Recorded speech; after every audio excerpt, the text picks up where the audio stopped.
Que pourraient faire de plus les États-Unis pour aider l'Ukraine à gagner la guerre contre la Russie?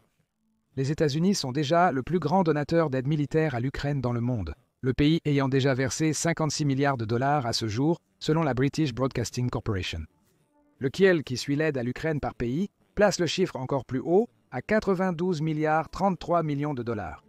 Le pays le plus proche en termes de volume pur d'aide fournie est l'Allemagne, avec environ 16 milliards de dollars, et la majeure partie de cet argent est consacrée à aider les réfugiés.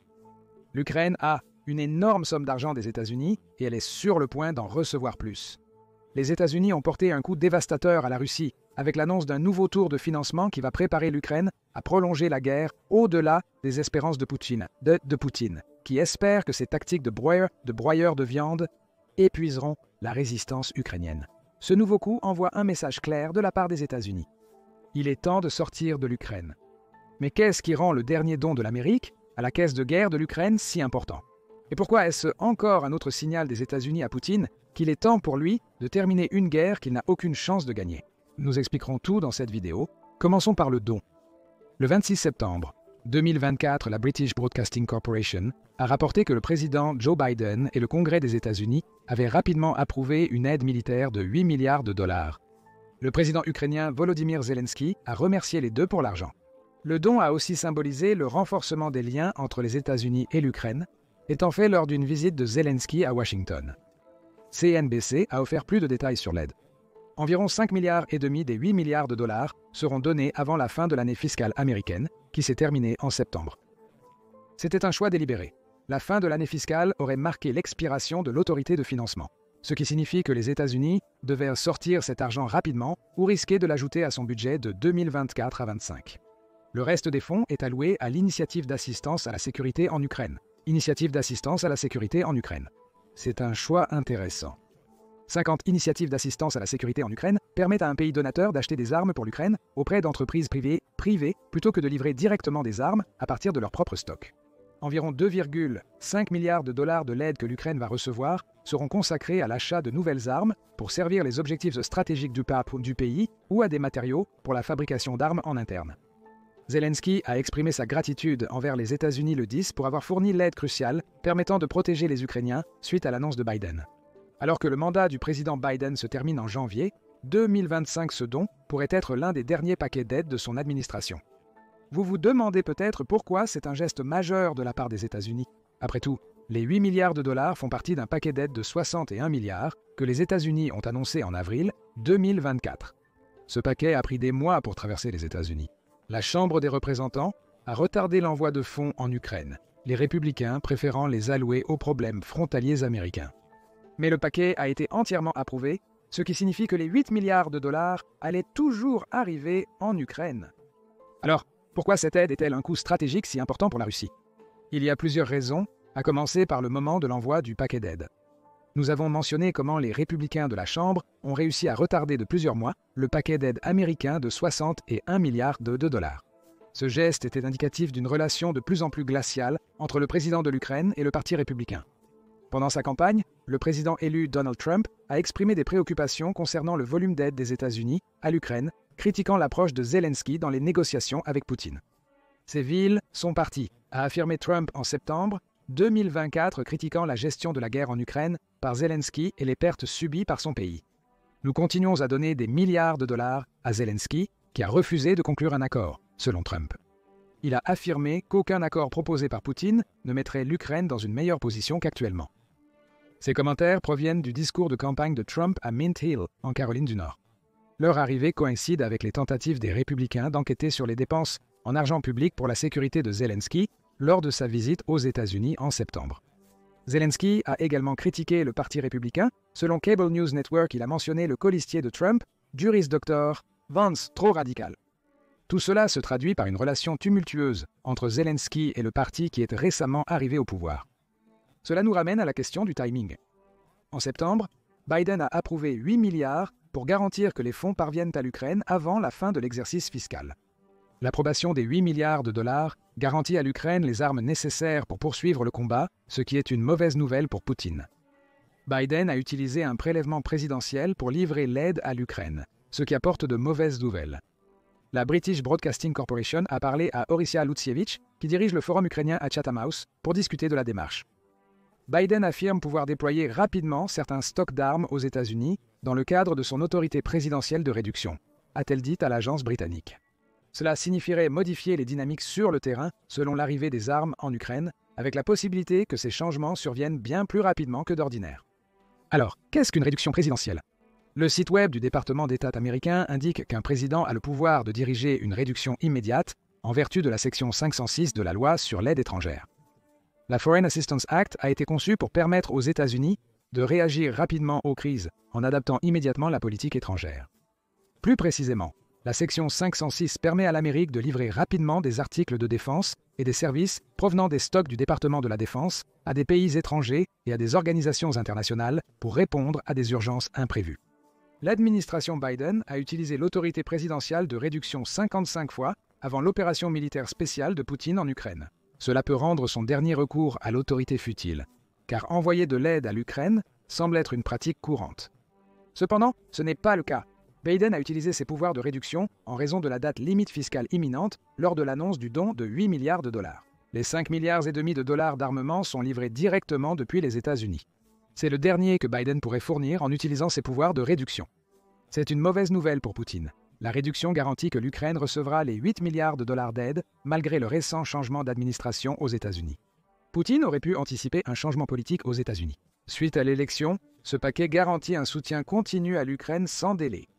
Le 23 septembre 2024, juste 3 jours avant que Biden annonce le paquet d'aide de 8 milliards, la British Broadcasting Corporation a rapporté que Zelensky avait l'intention de présenter un plan de victoire à Biden, Trump et Harris lors de sa visite d'État.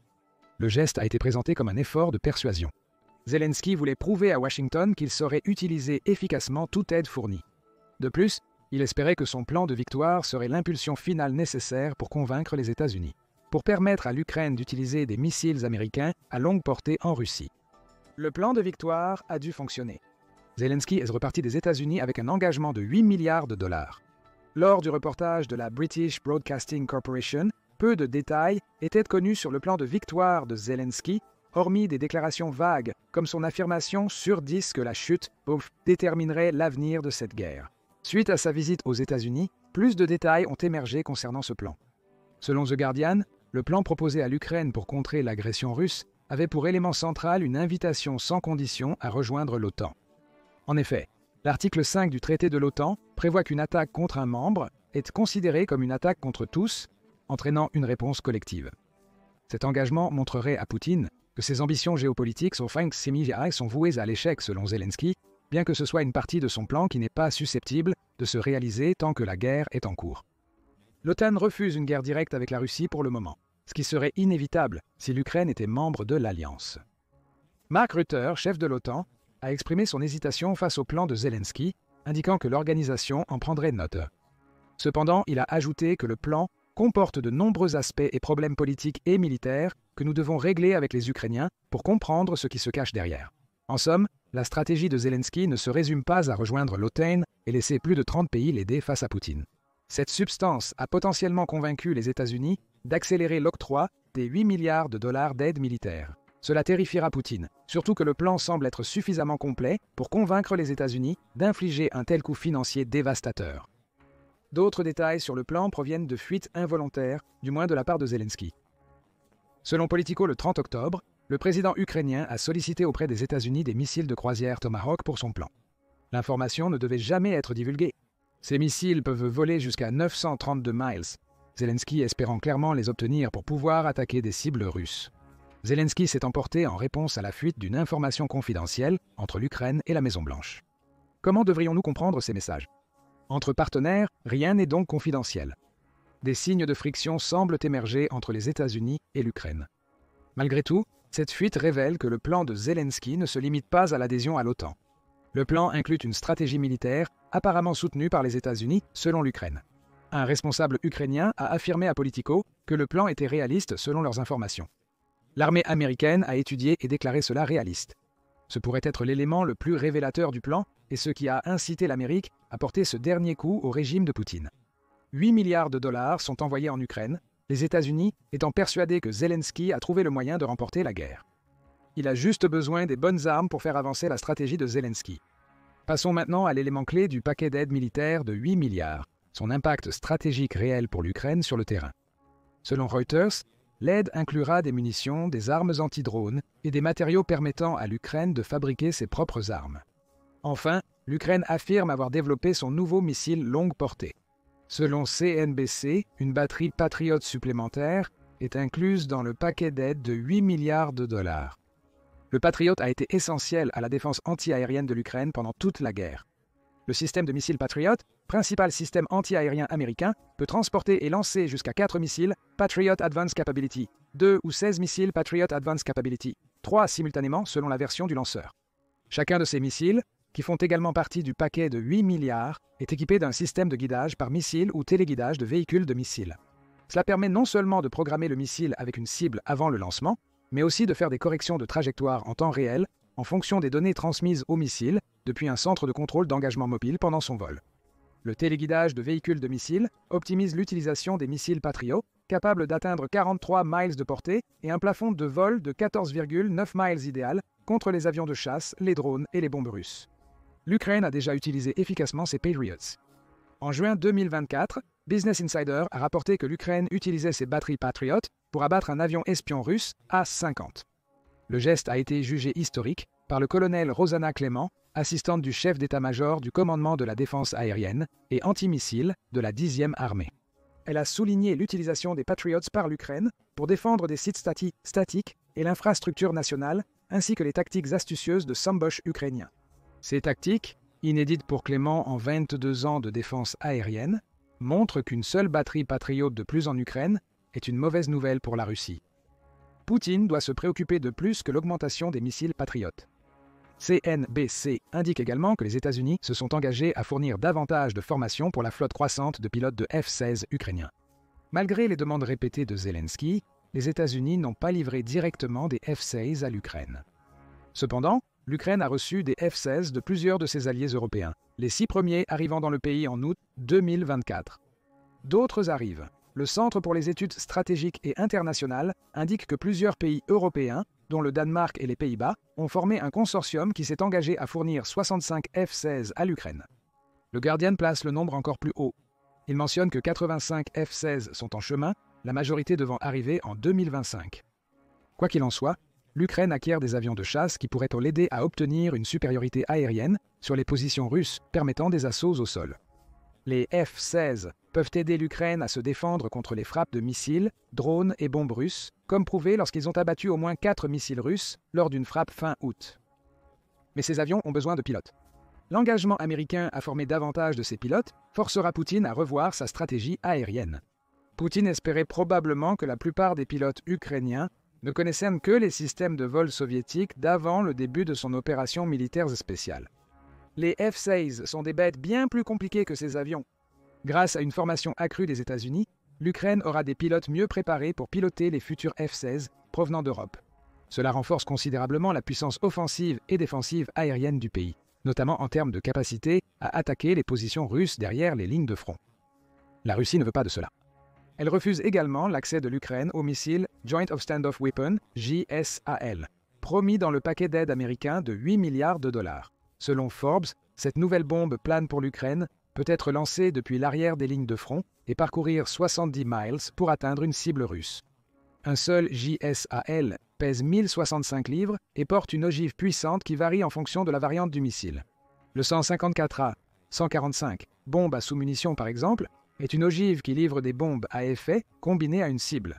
Le JSAL existe aussi en variante avec une ogive à plusieurs étages évasés pour une meilleure pénétration contre des cibles bien protégées comme les installations industrielles et les bunkers d'armement. Chaque JSAL est équipé d'ailes lui permettant de planer et combine un Global Positioning System avec un système de navigation inertielle pour s'assurer qu'il atteint sa cible.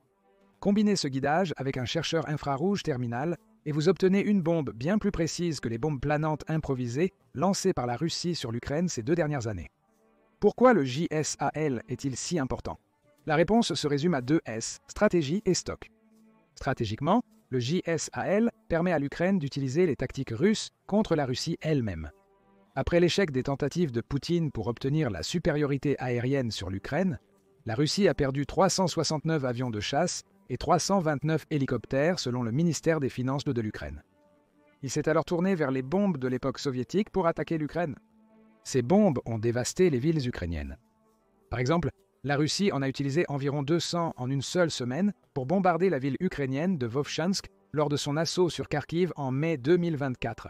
Rien que le 24 mars 2024, la Russie a largué 3000 de ces bombes sur l'Ukraine, selon Zelensky. La Russie utilise généralement le FAB 1500, une arme de l'époque soviétique de 1,65 tonnes, pour créer ces bombes planantes. Attachez un kit de planage de 20 000 à 30 000 $ à un FAB 1500.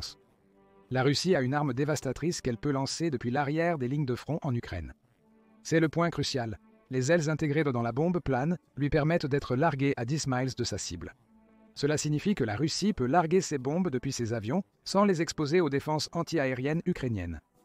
L'Ukraine n'avait pas d'armes comparables aux bombes planes de la Russie jusqu'à présent. Grâce au JSAL, l'Ukraine renverse la situation face à la Russie avec une bombe pouvant être lancée depuis des positions sûres et dévaster les fortifications russes. Le JSAL rend également la flotte entrante de F-16 de l'Ukraine plus polyvalente car ils peuvent être lancés depuis cet avion. En ce qui concerne les stocks, les États-Unis avaient un plan de production total qui aboutirait à la fabrication de 3334 unités de JSAL en 2015. Defense Express indique qu'il a utilisé environ 400 de ces missiles en Irak et en Afghanistan, notant qu'il est possible de supposer qu'il pourrait rester plus de 2000 unités de JSAL aux États-Unis. C'est beaucoup de missiles. Ne sous-estimez pas l'importance pour l'Ukraine d'avoir accès à de tels stocks importants. Les États-Unis ne fourniront pas tous ces JSAL à l'Ukraine. Il n'a même pas annoncé combien feront partie du paquet de 8 milliards de dollars. Mais le fait que de tels stocks importants existent signifie que l'Ukraine n'a pas à s'inquiéter de manquer d'une arme qui s'avérera vitale dans ses efforts pour dévaster les fortifications russes à l'intérieur de son propre pays. L'Ukraine a maintenant à disposition des JACE, probablement les premiers de nombreux livrés par les États-Unis, élargissant les capacités tactiques du pays. Pour la Russie, cela signifie que les États-Unis, via leur aide de 8 milliards, envoient un message sans équivoque: il est temps pour la Russie de se retirer d'Ukraine. Le timing est très délibéré, en raison des problèmes budgétaires des États-Unis et du fait que ce paquet représente les derniers retraits de Biden. Poutine espérait qu'un changement d'administration aux États-Unis entraverait l'envoi d'armes en Ukraine, mais le paquet de 8 milliards de Biden assure un soutien continu malgré la transition. Les armes livrées offrent à l'Ukraine un avantage tactique sur la Russie. Une autre batterie Patriot sera aussi utile que celle déjà présente en Ukraine. Plus de pilotes de F-16 formés en Ukraine sauront mieux utiliser les avions de chasse qui devraient affluer dans le pays de la part de ses alliés européens. Et avec le JSAL, l'Ukraine a enfin une arme qui lui permet de faire jeu égal avec la Russie et sa stratégie de bombe planeuse. Il est clair que les États-Unis ne se contentent pas de faire confiance au plan de victoire de Zelensky, mais le soutiennent activement avec les armes dont le président ukrainien a besoin. Que pensez-vous du financement américain de 8 milliards de dollars? Quel coup dévastateur cela porte-t-il à un dirigeant russe qui espère que l'Ukraine manquera d'armes? Comment pensez-vous que l'Ukraine utilisera ces nouvelles JSAL? Donnez votre avis en commentaire. Merci d'avoir regardé. Découvrez comment l'Australie a infligé un autre coup dévastateur à la Russie, ou regardez plutôt cette autre vidéo.